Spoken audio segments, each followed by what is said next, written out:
Welcome to Barkhausen Nature Bites. Today we're talking about something that you might start to see more and more in the fall as you start walking around the woods, and those are buck rubs. What I got right here, this little marking on a tree. So a buck rub is made by a male white-tailed deer, and they took his antlers and they scraped the bark off a tree. And there's a number of reasons why they do this. When I ask kids, why do you think they do that?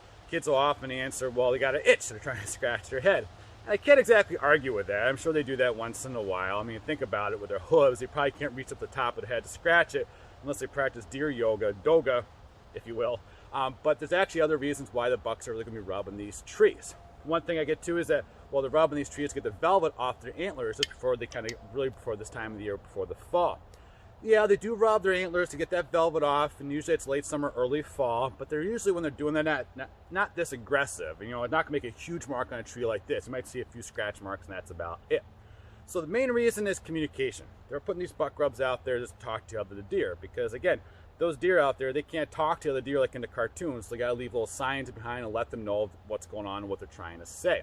So for a buck, this is a way for a buck to tell all the other bucks that, hey, these woods right here is my woods, you better stay out of here, I'm the dominant buck. It's like a sign in their territory, sign in the room. So for kids, if you have a sign on your door saying this is my room, stay out of here, it's kind of like your version of a buck rub. And if you don't have one now, you probably will as a teenager, good luck parents. So for bucks, it's a way to really talk to other bucks, let them know that they're around, this is their territory, and other bucks should probably stay clear. It's also a way for those bucks to talk to the does, kind of let the does know, the female deer, that that buck is around, and he's just basically saying, hello ladies, I'm around, just so you know. So it's also a way to communicate with the does.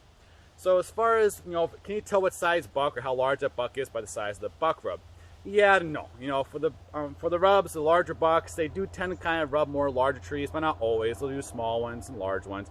Same thing for smaller bucks. They're going to use small ones and sometimes larger ones, but typically go for the smaller trees. Height might give you a better indication. Usually higher in trees, usually a larger buck. But really just how much damage that buck do making that rub on the tree. A larger antler is going to do more damage on a tree compared to like a little fork antler, so it's something really small. So that might be a little bit better clue, but really it is kind of hard to tell the size of that buck by the size of that rub. Now the other question I get too is, does that damage a tree? Oh yeah, it does. I mean, you can see it's pretty good little damage on the tree right here. I would say if it's more than 20% of this tree's bark is rubbed off, the tree's probably not going to do well and probably will eventually die. But it does vary quite a bit. It really matters how aggressive that buck was. Did they take just the bark off? They took the bark off. It's still not good for the tree because the bark's a protective layer. It's kind of like our skin that protects the inside of the tree from bugs and diseases. So it's not good, but usually the tree can kind of rebound and it'll eventually seal that up. If the buck's really aggressive and rubs out the next layer, the cambium layer, which is where the nutrients are going up and down the tree, well, that's definitely going to stop or hurt the tree, not allow it to grow as well as it should, and it's probably not going to do as well. So yeah, these can be pretty damaging on trees. So the other thing too is that, do they have a preference in trees? Yeah, they do like those trees that do kind of have that bark that scrapes off really easy. It's like maples and basswoods are a good example, rather than like cottonwood trees, for example, with really thick bark. So they usually go more of those smooth trees that where the bark can really scrape off easily.